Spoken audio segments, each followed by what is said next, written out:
Good noon sa ating lahat. Time check, mag-aalauna na naman. Magtatrabaho na naman tayo mamaya. At higit sa lahat sa mga sip-sip dyan, huwag niyong pangarapin maging lamok. Maging kahit ano pa mang pasneya dyan, ha. Remember, huwag tayong bida-bida dahil hindi tayo sa Jollibee at hindi tayo papamanahan ng may-ari ng kumpanya. Fair lang tayo dito. Dapat marunong tayong lumibel. Hindi tayo papamanahan, ha. Huwag tayong masyadong sumipsip. So, ito yung pasabog natin. Ito yung bagong update ba to? Totoo ba to? O gawa-gawa lamang? O mind condition lamang? O binobola lamang tayo ni Tanchele? So, ito na yung bagong pasabog. Kung ikaw ay Team Tara supporters dyan, makinig ka dahil ito yung pasabog na bago talaga doon sa latest update. Latest update ha, sa new couple, yung Team Tarmy dyan ha. Sino yung Team Tarmy dyan ha? Failed yun yung failed. So, kung bago ka lamang sa aking channel, huwag kalimutan mag-like at mag-subscribe at tuloy-tuloy lang ating pagmamarites at pagchichika. This is Grebonet and welcome to my channel! So, ito na nga yung pasabog. Ay, nako, nadidistract ako kay Jenny Kim. Ayun, oh. So, ito na yung pasabog, guys, ng Team Tarmy. Walang forever. Yes, totoo, walang forever. Yung pag-ibig na pinaglaban ni Tanchele at Army ay nauwi lamang sa friendship. Friendzone, na friendzone ang tuta. So anyway, wala ngang forever dahil nag-story, nag-my day sa IG niya o nakimarites lang ako. Ewan ko kung totoo ba to o gawa-gawa lamang o may conditioning lamang. Kung ikaw ay former Team Tara supporters, makinig ka. O ikaw ay Team Sara na ngayon, ito na yung hinihintay nating karma. Karma ba tawag dito? Samahan natin na kung sabihin natin karma. Siguro sabihin na lamang natin na God find ways. Mga Diyos na tayo ngayon. Hindi naman natin pinagdasal talaga na mangyari ito sa dalawa o mangyari sa relationship ng dalawa. It's just that ganun talaga. Hindi sila meant to be.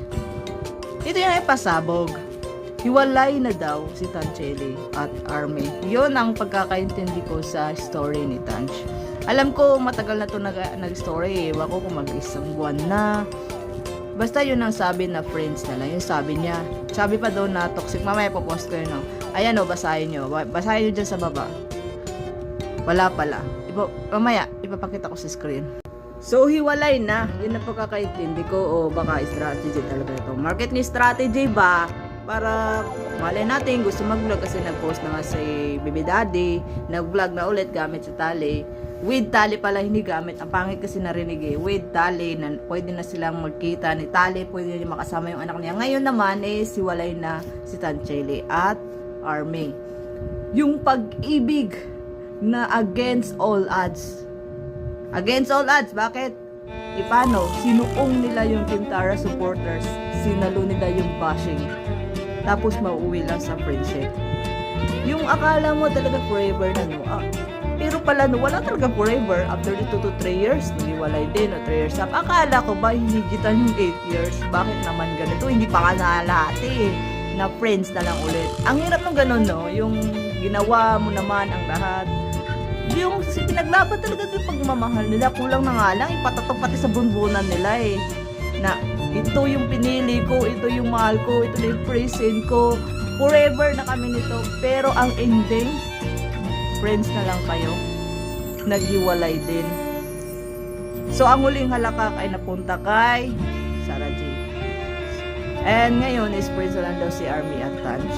And okay, nagbinomotivate nila yung isa't isa. Pasin ko parang nakatira pa rin sila sa isang bahay kasi nga, friends na sila. Hindi naman bago sa atin itong laro ni T.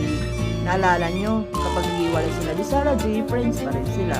Eh ngayon, hiwalay sila ni Army, friends pa rin sila. Parang pakinggan no, na ex mo, friends mo. Pero malay natin, napag-desisyon nila na maging friends na lang muna dahil magulo o pa ngayon. Siguro kailangan pa nila ng financial stability sa America.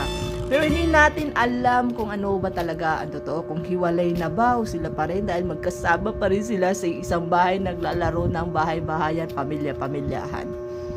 Wala tayong alam. Ang pinagbasihan lang yung mga pagmamarites ng mga marites dyan. Yung mga IG story ni Tanchele.